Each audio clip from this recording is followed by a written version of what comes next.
Nike, जो कि दुनिया की सबसे बड़ी स्पोर्ट्स वेयर कंपनी है, जिसका टर्नओवर अरबों में है और ये कंपनी डेली के करोड़ों रुपए कमाती है।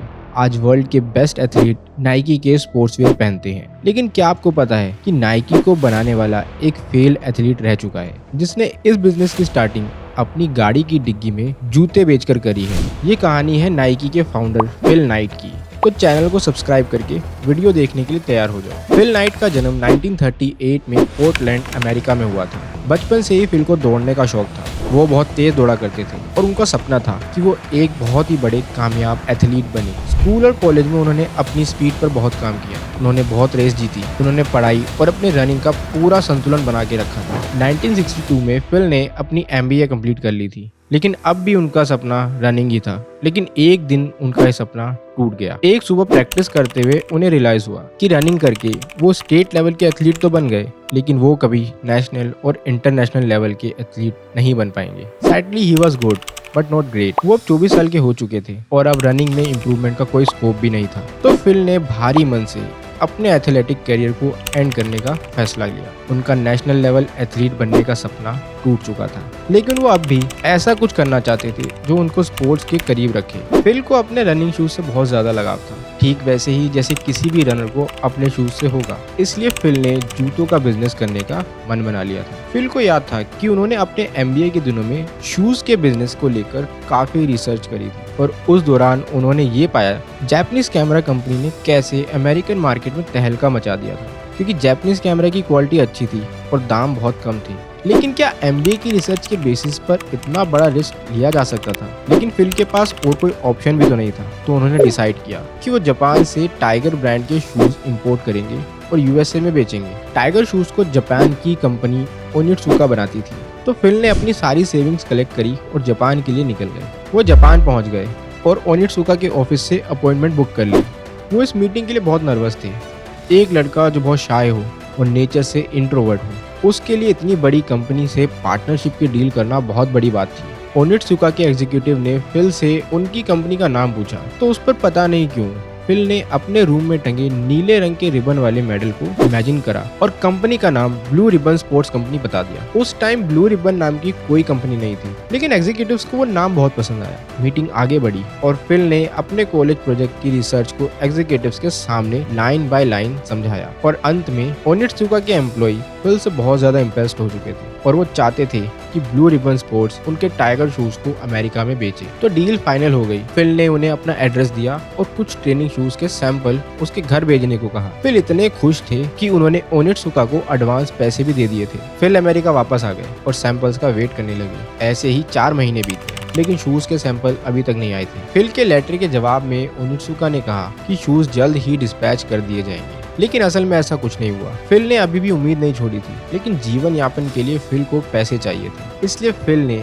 एक छोटी कंपनी में अकाउंटेंट की जॉब एक्सेप्ट कर ली थी। अब जापान में हुई डील को 1 साल से ज्यादा हो चुका था और अब फिल अपनी उम्मीद भी खो चुके थे। तभी उनके घर कस्टम्स का एक नोटिस आया, जिसमें उनके नाम पर जापान से 12 पेयर शूज के आए थे। फिल ने कस्टम से शूज को छुड़वाया और सभी शूज को अपने कॉलेज कोच बिल बावरमैन को दिखाया और अपने बिजनेस प्लान को बताया, जिससे बिल बावरमैन इतने इम्प्रेस हो गए कि उन्होंने फिल को 50% पार्टनरशिप का ऑफर कर दिया। फिल ये ऑफर सुनकर बहुत ज्यादा सरप्राइज हो गए थे। बिल अपने पूरे कोचिंग करियर में एक ही चीज से ऑब्सेस्ड थे, वो थे शूज। वो शूज को लाइट वेट बनाने के लिए तरह तरह के एक्सपेरिमेंट करते थे। वो अपने स्टूडेंट्स के शूज को चोरी छुपे ले जाते और उस पर कई दिन तक एक्सपेरिमेंट करते और कुछ बदलाव करके वापस स्टूडेंट्स को दे देते थे, जिससे स्टूडेंट्स की परफॉर्मेंस सुधर जाती। तो बिल एक बहुत ही अच्छे कोच थे, एक लीडर थे। फिल के लिए भगवान की तरह थे और उनके साथ पार्टनरशिप तो सोने पे सुहागा जैसी थी। तो पार्टनरशिप फाइनल हो गई थी। फिल ने ओनित्सुका को लेटर लिखा और कहा कि उनको वेस्टर्न USA में टाइगर शूज की एक्सक्लूसिव डीलरशिप चाहिए। साथ ही 300 शूज के ऑर्डर भी प्लेस कर दिए, जिसकी कीमत थी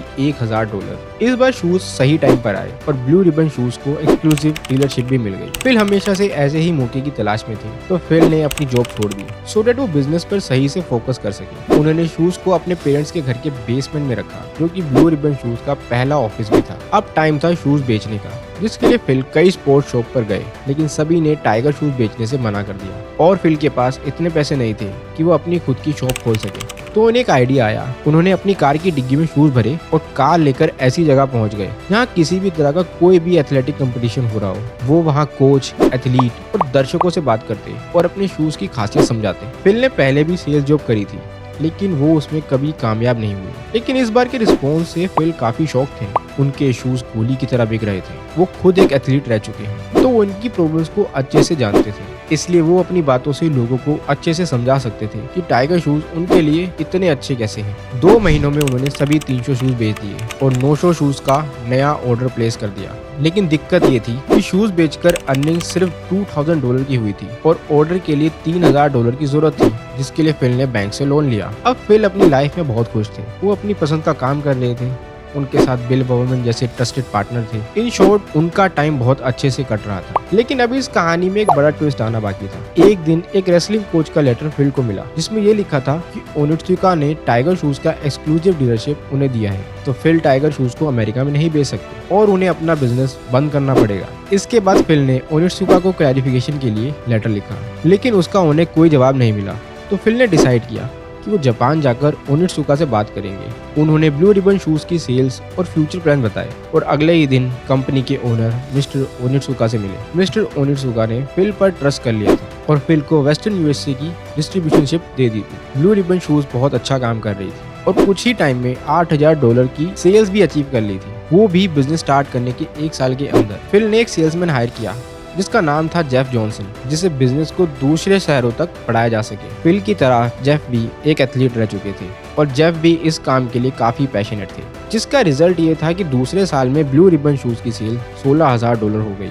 लेकिन फिल इससे खुश नहीं थे। फिल और जल्दी कंपनी को आगे बढ़ाना चाहते थे। तो हुआ ये कि जैसे ही एक शिपमेंट सोल्ड आउट होती, फिल अगले ऑर्डर को डबल या ट्रिपल कर देते, जिससे उन्हें अपना सारा प्रॉफिट अगले ऑर्डर की पेमेंट के लिए देना पड़ जाता था। इसके अलावा उन्हें लोन भी लेना पड़ जाता था। और हुआ ये कि ब्लू रिबन पर काफी कर्जा हो गया, जिसको देखते हुए बैंक ने और लोन देने से मना कर दिया। लेकिन ऑर्डर के लिए पैसों की जरूरत थी, तो फिल ने पैसों की कमी को पूरा करने के लिए PwC नाम की कंपनी में अकाउंटेंट की जॉब एक्सेप्ट कर ली थी और अपनी पूरी सैलरी को ब्लू रिबन में इन्वेस्ट कर दिया। दूसरी तरफ बिल बॉवर्मैन टाइगर शूज को इम्प्रूव करने पर काम कर रहे थे। बॉवर्मैन को ये रियलाइज हुआ कि जापान के कंपैरिजन में अमेरिकन ज्यादा लंबे और भारी है और इसलिए अमेरिका में शूज जापान के कंपैरिजन में अलग होने चाहिए। बॉवर्मैन ने टाइगर शूज को इम्प्रूव करके अमेरिकन के लिए नया ट्रेनिंग शूज बनाया और उस शू का नाम रखा कोर्टेस। ओनित्सुका ने कोर्टेस शूज को बनाना स्टार्ट किया और ये शू अमेरिका में आते ही सुपर हिट हो गया। टाइगर शूज अमेरिका में टॉप पर थे। 1971 में $1.3 मिलियन की सेल्स का एक नया रिकॉर्ड बना। फिल ने अपनी अकाउंटेंट की जॉब भी छोड़ दी थी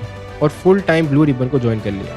अब सब कुछ बहुत अच्छे से चल रहा था, लेकिन शायद किस्मत को कुछ और ही मंजूर था। ब्लू रिबन की सक्सेस को देखकर ओनित्सुका को लालच आ गया। वो टाइगर शूज से होने वाले प्रॉफिट सिर्फ अपने तक रखना चाहते थे। तो ओनित्सुका ने फिल से बोला अगर वो ब्लू रिबन में 51 पार्टनरशिप नहीं देंगे तो टाइगर शूज की डिस्ट्रीब्यूटरशिप किसी और को दे देंगे। ये सुनते ही फिल शॉक्ड हो गए। इस बार ओनित्सुका ने अपनी सारी लिमिट क्रॉस कर दी थी। तो फिल ने अपने जीवन का सबसे बड़ा डिसीजन लिया। फिल ने अपनी टीम को बुलाया और कहा कि यही वो मोमेंट है जिसका वो सब काफी टाइम से इंतजार कर रहे थे। अब वो किसी और ब्रांड के लिए काम नहीं करेंगे, बल्कि वो एक नई अमेरिकन ब्रांड बनाएंगे। और इसके बाद उन्होंने ओनित्सुका से पार्टनरशिप खत्म कर दी। अब पहला स्टेप लेने की जरूरत थी, तो उन्हें सबसे पहले नया लोगो चाहिए था। उन्होंने ग्राफिक डिजाइन के स्टूडेंट को हायर किया और कुछ दिन के बाद स्टूडेंट्स ने काफी डिजाइन बनाए और एक डिजाइन फाइनल हुआ जो कि चेक मार्क की तरह दिखता था, जिसके लिए फिल ने ग्राफिक डिजाइनर को $35 दिए। लोगो के बाद टाइम था ब्रांड नेम चूज करने का, जिसके लिए काफी नेम सजेस्ट किए गए, जैसे कि फैल्कन और डायमेंशन 6। लेकिन जेफ जॉनसन एक नए नाम के साथ आए, नाइकी।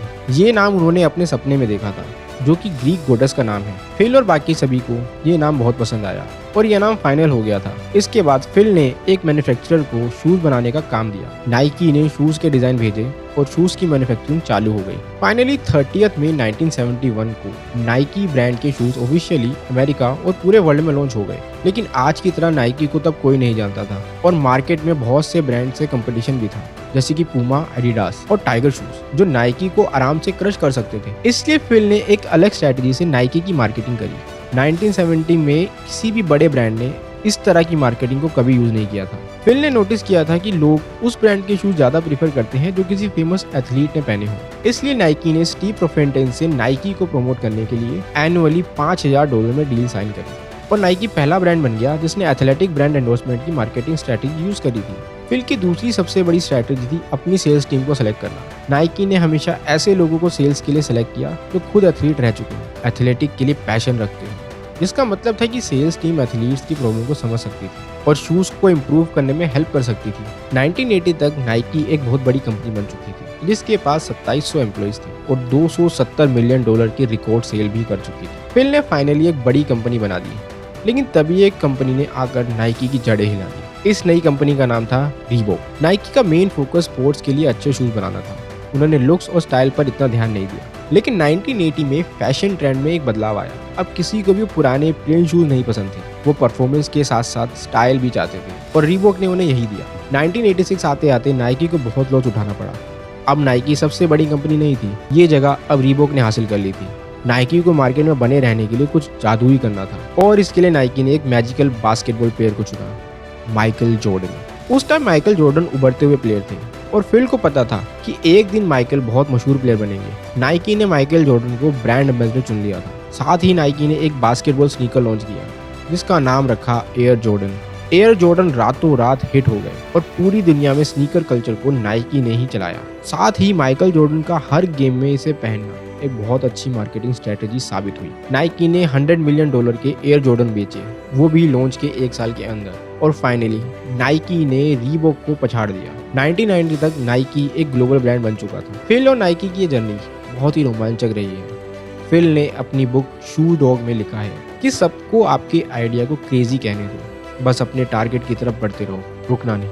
नो मैटर कौन क्या कहता है, अगर आप अपने आइडिया के लिए पैशनेट हैं तो जस्ट डू इट। इसलिए नाइकी की टैगलाइन भी यही कहती है, जस्ट डू इट।